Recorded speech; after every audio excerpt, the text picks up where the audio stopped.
Hello YouTube, this is Griffin8280 coming at you from the Chicken Waffle server again. I am here today to make a short tutorial video on how I did the raising reactor displays for my main reactor room. Now if you've watched one of my previous videos you would have seen the reactor room itself, so this time we're just going to run in real quick and I'll show you what these displays look like if you didn't see it before. Now in the computer we have this starting up 3, 2, 1, but as you look, the displays for the actual reactor itself raises up out of the ground. And this is kind of nice, like it's actually run on frame motors, as you can imagine. And the pulses to run the frame motors are actually sent from the computer to them whenever you turn the reactor on, so that it raises it up out of the ground when you turn it on, and then it puts it back down into the ground when you turn it off. You have to go a little tall on this because if you want the floor to match what your actual floor of your base is, then you have to go one higher because you have to attach your floor to the top of the frame motors. Otherwise, you get these the panels work, but you get these wooden like frame looking things that will be on the floor whenever you if you just went that high. So that's the reason why I went too high on this guy. But we'll show you. Let's go to lower it. As you can see, it sucks it back down to the ground whenever you're done using it. And that's it. Alright, let's cut here, go to the creative world, and I'll show you how it's done. Okay, we're back in the creative world now. Now you can see there's a couple of different things that I've actually played with whenever it came to doing this frame motor. This one was one right here on how to get the pulses that I would need to the actual frame motor to raise it up or lower it. This one right here was one of the things that I toyed around with, was a series of repeaters powering blocks, and these are the red power repeaters because you can set them to greater delays than you can these guys right here. But you can actually lengthen this out by another 3 or 4 more repeaters before you start running into the fact that it won't pulse anymore. But as you can see, there's 1, 2, and 3. That was the 3 pulses that you would need in order to raise the thing up a little bit. Now unfortunately, if you have it so that it covers your floor, you'd actually need 4 pulses to get this up, so you would have to add 1 more onto this. But originally I wasn't going to do the floor thing, so that I only needed 3 pulses, so that's why I set it up this way. But I ended up using the computer. I figured out a little bit of code that I could use in the computer to handle those pulses, so we went with that instead. So what you're going to need to do is start off by digging down. I did a 3 wide block just so I could play with it a little bit easier. I'm going to dig a wider block than what you actually need here, just so it's easier and I got a little bit of room to maneuver around. Now, how deep you need this to go is all dependent on whether or not you want to have your your frame at the top show the top blocks or not. So I'm going to choose not to. I'm going to choose to have it on the floor. So we're going to go ahead and set some frames down here. Now you will have to dig out back in here, but you don't have to do the floor. But this is where your frame motors will need to be placed, and we'll place those here in just a minute. But this right here is going to be your top layer. So let's dig out on this side so we can put the panels in. Now, for this specific project, you guys are going to have to be comfortable with digging out a good bit. Now, of course, you'll be able to replace a lot of it whenever it's completed, but until then, you have to dig out a fair amount. And the reason why is because these panels have to be put onto the frames. These frames will stick to any block that doesn't have a panel on it. So, like by not putting panels there like that, you would actually have your frames sticking to every single block they come in contact with. So these panels are a vital part of the process. Now I actually shouldn't have done that because I actually have to break those 2 frames because that's where our actual displays are going to go here in just a minute. So let's dig down a little bit more to put this in. So right here is going to be our industrial display. This is what's going to then connect to the reactor. So you have one right there, industrial information panel. I forget what mod brings those into the system. I don't know, it's not that. I think it's Industrial Craft. And then scroll down just a tad.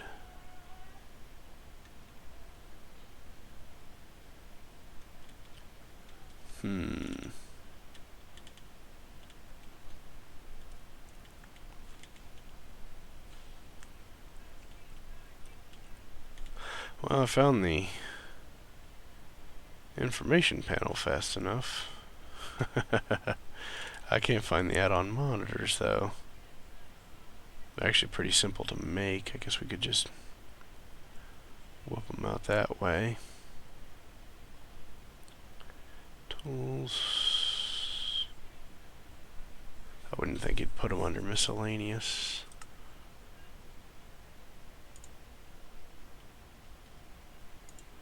That's all Steve carts.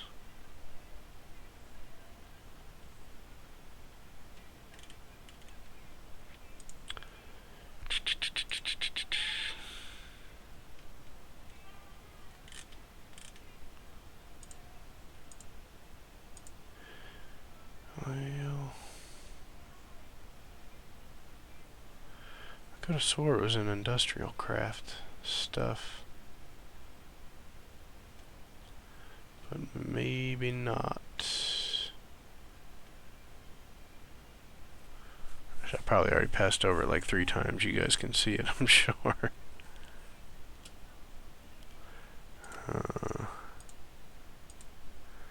That's not neither one of those.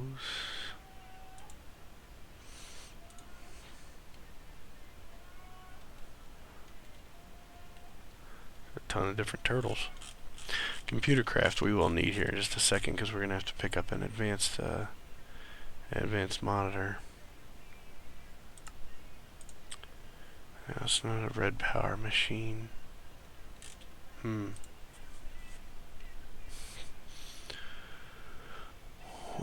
we can just go through every block and see what we find.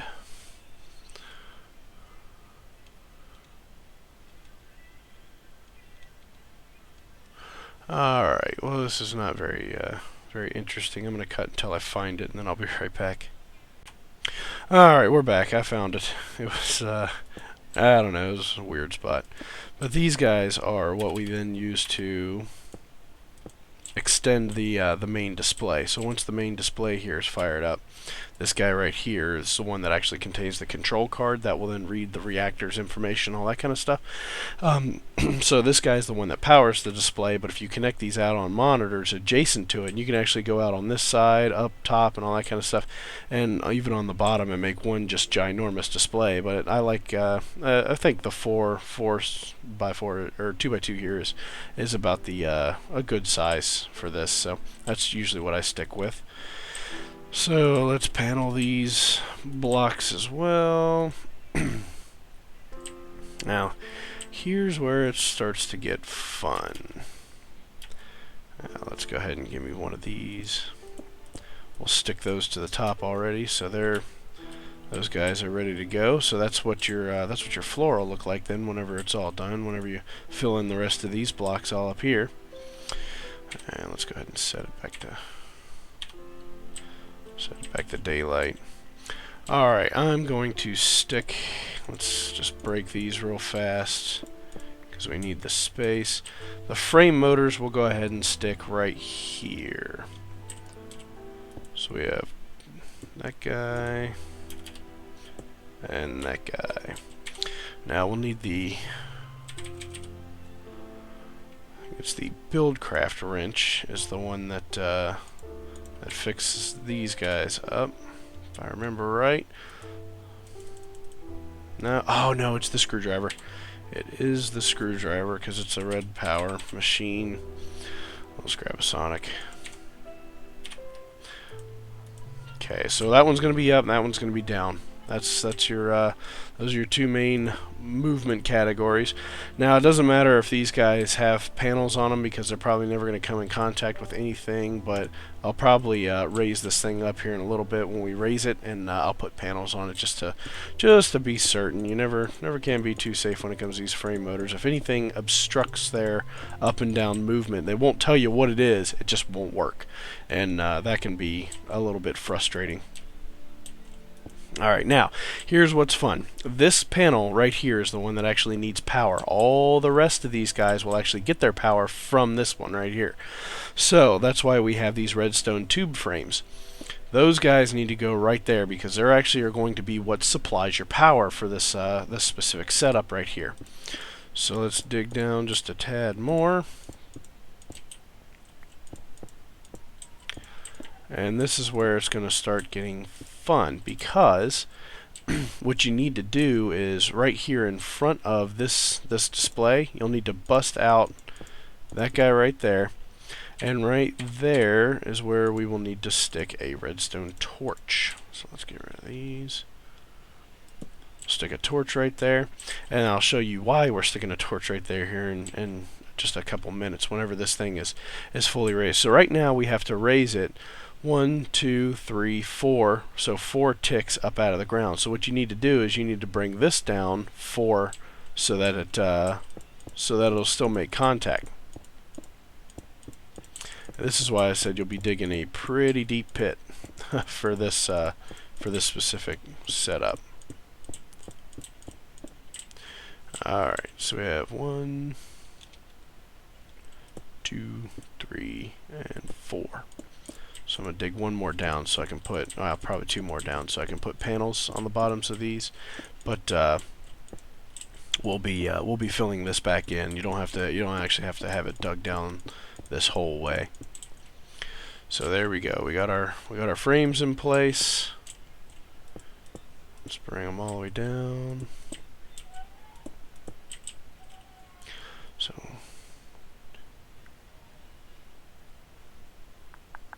yeah. Okay, now we need to get a redstone pneumatic tube. And I don't see it there. Let's go with, oh gosh, for whatever reason the red power stuff is not selectable. So redstone tube right here. Let's pull that guy down. We should be done with we want to stick that right there. And the reason why is because whenever we raise this up the 4 blocks, so you have 1, 2, 3, 4, it's going to rest right in front of that redstone torch. It's going to power that pneumatic tube, run into here, and then run the whole way up through the tube frame to power that top display. So whenever it's fully raised up, it'll be on. And that is what we are looking for. So let's cover this bottom and panels.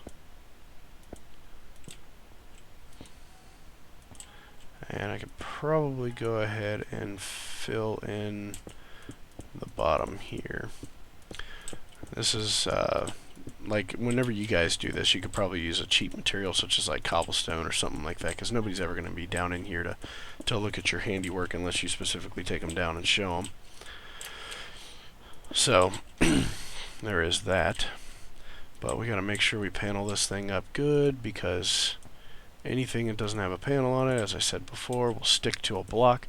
And this makes it so that you could actually fill in this entire space so that only the tube frame basically would be going up and down into the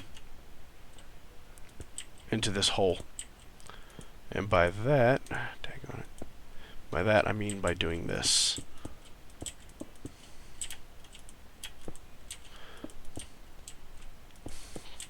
So you can take and fill in this entire space. The tube frames won't grab any of these blocks because they have the panels on them. So if you wanted it to be, you know, super clean looking and all that kind of stuff, then absolutely do this if it suits your fancy. The only thing sucks is that you're gonna have a little hole right here, so you might have to build or just keep that in mind. You're not going to be able to build anything there, because if it obstructs the tube frames moving up and down, it won't actually move because of that obstruction. So here we go. Now we just need to wire this up with some power, get some blue electric down here, and this is going to be a pretty well set up system. Now, here's what's fun about this, is that the blue electric will need to run in on one side of these tube frames, and your actual signal from like your computer or your pulsar or whatever you end up putting in here to run these, will have to run in on the other side. So for me, in my world, I actually ran all the power to the right side here as you're looking at it, just because it was easier to keep it separated that way for me. So we're going to run there, and then you can run that over into a battery box. And now for the purposes of this tutorial, I'm just going to run solar panels. But when you're underground, if you're working underground like this, you'd have to put in a series of set of thermopiles, which I actually have set up right here. I put in a whole bank of thermopiles just to see if they would be able to run a blue electric engine to power a redstone conduit and cell. That was a pretty fruitless endeavor. You pretty much have to have solar panels for that to work. That's the other thing I was playing with over here, but they just take too much power, otherwise they won't run. So let's set up a quick little bank of solar panels here, bring off power. Actually, we're going to need to run this down so that it goes into the box like that. And let's go ahead and set it to morning so that we actually get a good charge going on here. So you can see it's already starting to kind of work a little bit here. Oops. I'm going to set the noon. Gosh, we must have cloud cover or something. It doesn't look like it's all that bright. Alright, it's charging the bat box. That's what we want. Okay, now here comes the fun part. Here's the other half. Now here's where you actually need your bundled cable and stuff of that nature. So we're done with these guys for now. Let's pull in our bundled cable. Done with the panels, done with the frame motors, the support frames, and the redstone frame. Now we need to find computers. Here's computer craft. Alright, we'll get an advanced computer out and some monitors to go with it.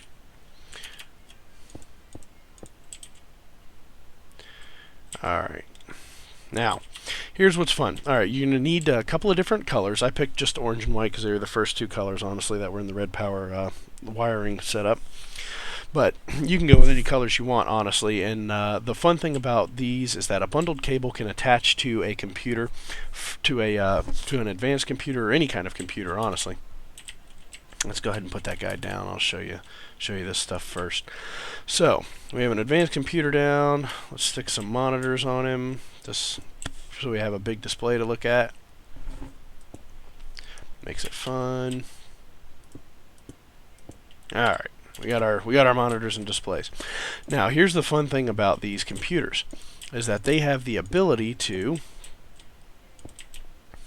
have bundled cable or any kind of cable, honestly, connected to any of the sides other than the front.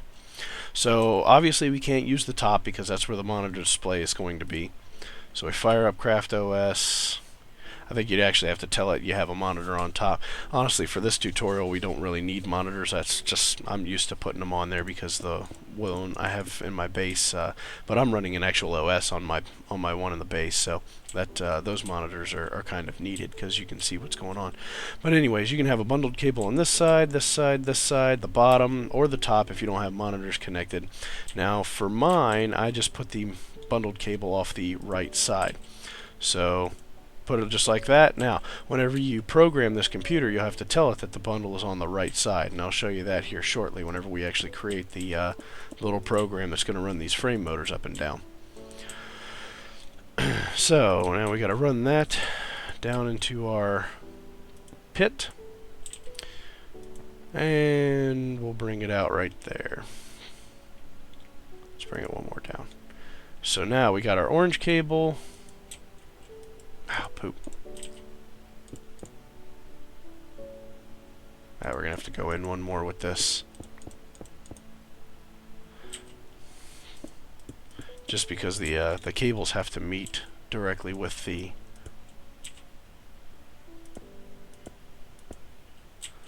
So, actually, you could probably break that one. So, we have it on the same level now to come over. So we got to go... Well, this one will be white. So we can bring it straight in, just like that. So, for the fun thing about these frame motors is that you actually don't, like in some cases, let's go into wiring. And in most cases, whenever you use this red alloy wire, what you would have to do is set down your bundled cable and then set an actual alloy wire off of it, and then that alloy wire is what's going to power your actual devices. So if you're running like reactors or something like that, this is the setup that you would need to do in order to make that work. For these frame motors, you can actually run this jacketed cable directly into the side of the frame motor and it will still take its power, which is pretty cool. Keeps things a little bit clean. As you can see, it's kind of clean looking here. The way we have this set up is at white now, so keep this in mind. Like, you can even write it down, which I'm about to do right now. But white is our up direction, and orange is our down direction. So keep that in mind, because when we write this program here in a second, that's going to become very important. Alright, so let's get out of here, out of the hole. Alright, everything's hooked up. Here we go. Now, here's where the fun part comes in. This is the program that we are going to need to create here to run this frame. So, we're going to leave it on CraftOS, and we're going to call this program up. So this will be the program that we use to run the frame motors up. So you can have, like for my reactor control menu, I actually have a couple of different like if loops running and all that kind of stuff that will, or what actually power the reactor on, run the frame motors up, and make sure everything is working correctly before it actually ends the program and all that kind of stuff. So I mean that starts getting into a little bit of complicated stuff. For this, we're just going to have a couple of very simple commands. They're long to write, so make sure you pay attention to write down what we're doing here. But we have to set the bundled output of the cable, and now this is where that side comes in play. We are on the right side, so we have to let the computer program know that, and then we're going to now select the colors that we want to run up. So in this case, we're going up, so we're using the color white. So for this, we're going to use the command combine, and then for this, we have to get. So we're basically telling the program to get the current state of the bundled output, because it's not going to be able to run it up if it's already on. It's not going to be able to turn it on. So we got to get the current state of the bundled output, and it's going to be on the right side again. We're going to end that specific little statement, put another comma in, and then this is where we tell it what color it is selecting.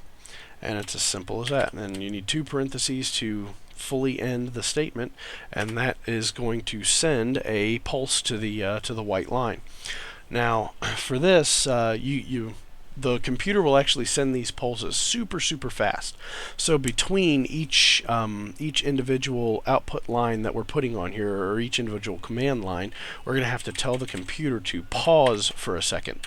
Otherwise, it'll run this way too stinking fast, and you won't actually be able to see it go up or down. So we're going to save that, end it, and we're going to run the program up. Now it should raise our frame motor up one. See that? Do it one more time. Whoop. So up. Oh, I think we ran out of power.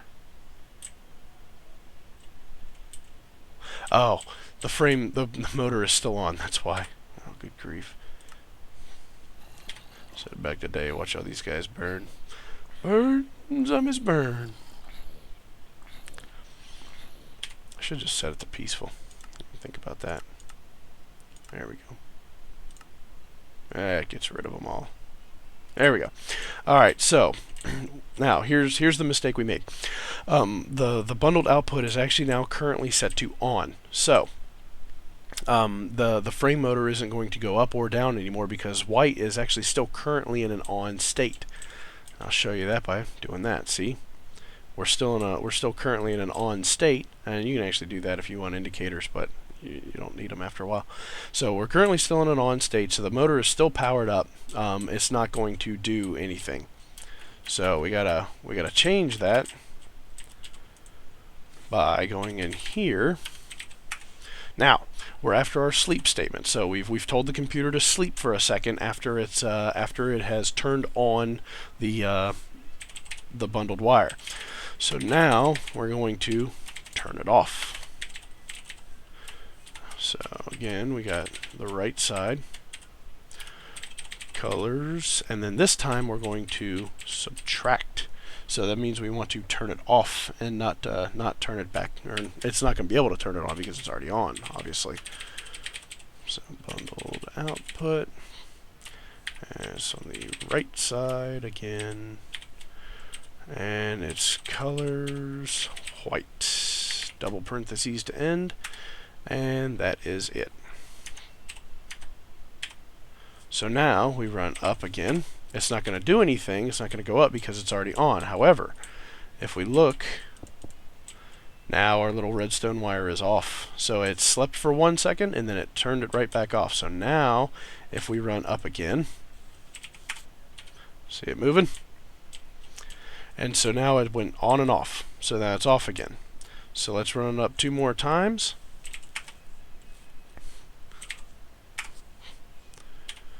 Two more times, and then we're at our full height. Now, remember, we did the tube frame down through the middle here, and when we put one little redstone tube with a torch there, that's what powers our device. So see how it's on right now? It's not the dark screen. It's got a little bit of a green glow to it.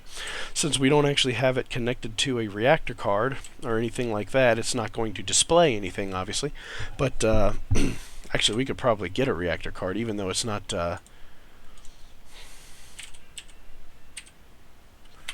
I think they're called... you don't get them unless... Alright, well, let's just grab a reactor. And we'll have some fun here. And we need a remote sensing unit. Sensor kit is what actually produces the... Alright, so we're just going to set a reactor down here, and you're going to right-click with the remote sensor kit, and you get the sensor location card. That's what it was. So, now we take the sensor location card, stick it in here, and you can actually name it. So we're going to name it the main reactor, and then you can select what you want it to monitor. So now, since we're not very far off, this is going to fire right up. So you can see this is the basic specs of the of what this reactor can and can't do. Now you can add more chambers to this, add reactor heat plating to get your max heat numbers up higher. This T right here is the current heat output of the reactor, so the more efficient you run, the more you'll be able to keep that number at 0. Right there is its melting temperature, so at 8,500 degrees, this thing is going to melt down and cause quite the boom. And then right here is its output EU, and then how much time is remaining. Now, if you get, there's a whole bunch of efficient reactor designs out there. I'm not going to go into that because that's not the purpose of this tutorial. But yeah, a full cycle on a reactor is usually 2 hours and 46 minutes. And then right here, this number doesn't, technically it doesn't tell you the EU per tick. For whatever reason, this mod is a little off. What it'll actually show you is the total output EU that the reactor is capable of doing over that 2 hours and 46 minutes. So, well, there you have it. We have frame motors fully up. Now we can, for this, if you want it to be fully automated, what we would do then is take and sleep this again, 1.0, and then just set to repeating the output. So basically, what you would do is take this rs.setBundledOutput right, colors.combine, and then colors.subtract, and you would basically repeat that another 3 more times. So you would have a total of 4 pulses being sent to the you'd have a total of 4 pulses sent to this. Now, you actually don't have to do it that way. Now, in my actual program that runs my reactor control, it is an if loop, an if-then loop that runs these pulses. So that's how I have it run. But you can actually put this in a do-while loop. So you're going to tell it to run this while... I hadn't really thought this through, so this is kind of me learning this while I have you guys on. All right, let me break real quick. I'll figure out this do while loop here real quick, and then we will be right back. All right, we are back. So I did a little bit of research, and I found out that in Computercraft you actually don't use while loops as most programming does. I'm still kind of a noob at the Computercraft programming. I'm still kind of wrapping my head around it. I do know a little bit of C++ programming, and that's what I'm learning in college right now. That, and I'll be learning Java here soon. So. Still kind of a learner here, guys. Just bear with me. I'm sorry if I'm confusing you a little bit, but I did figure out what they use. It's Lua is what these computers use mostly. So the way Lua does just a standard repeat loop is a little weird, but I'll show you what it looks like. Okay, so here we go. The way we have it set it up here is at local. We're setting that variable, the variable local, to I equals 1. So I is now given the value of 1. And then we are going to repeat what is directly below it. So that means we only have to set this up one time. It's going to combine, set bundled output, combine, and turn on the bundled wire for 1 tick. That's what the sleep 1 is for, and then it's going to immediately turn it off, and then it's going to go through 1 tick, and when it's done with that 1 tick, it's then going to increment I's value by 1. So that is 1 iteration of the loop. And then it's going to go back and keep on doing that until you meet this condition at the bottom, which is basically what the while would be. This repeat would be the do part of the loop, and then the until would be the while.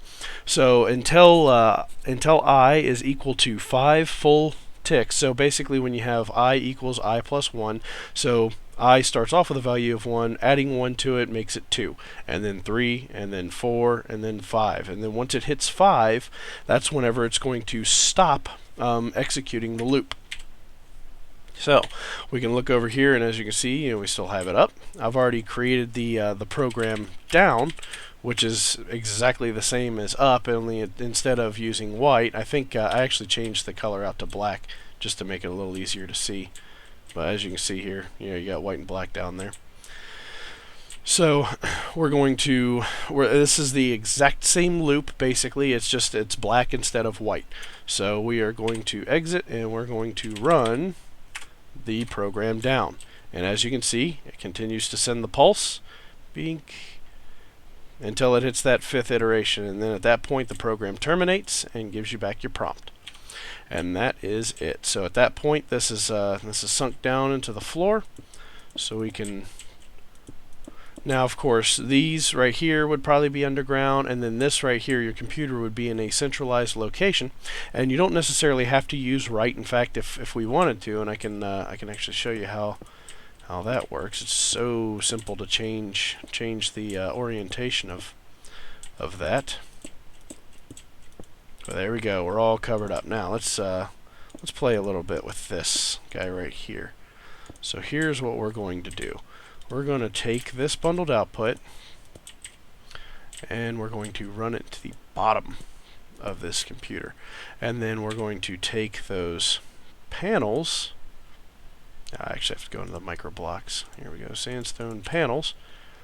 And we can take these guys and do this with it.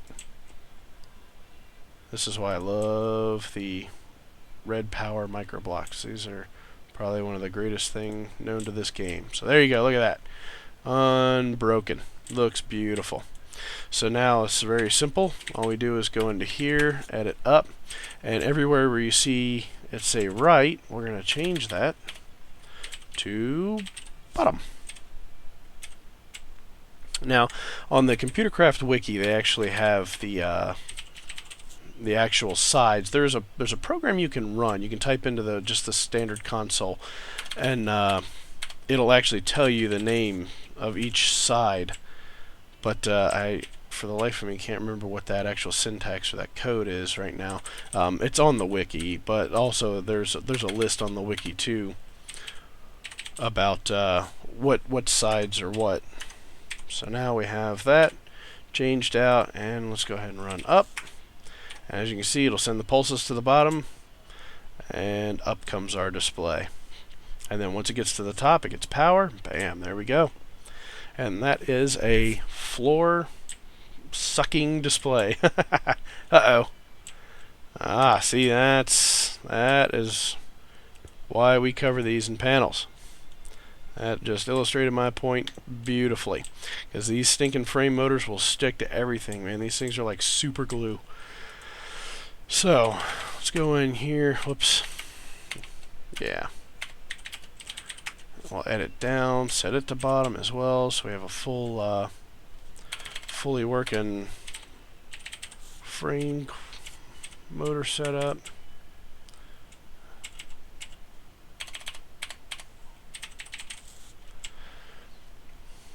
Go out here and do the same on this guy.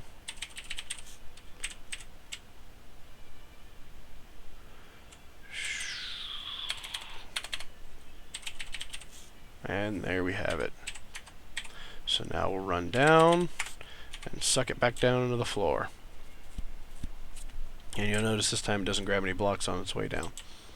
And that's it, guys. I mean, that is the frame motors in the floor. So hope you guys enjoyed this tutorial video. Hopefully I wasn't too confusing. I'll try to edit out anything that was dumb, but I'll probably leave it in there because that's just the way I am. So you guys have a good day, and hope to see you around again.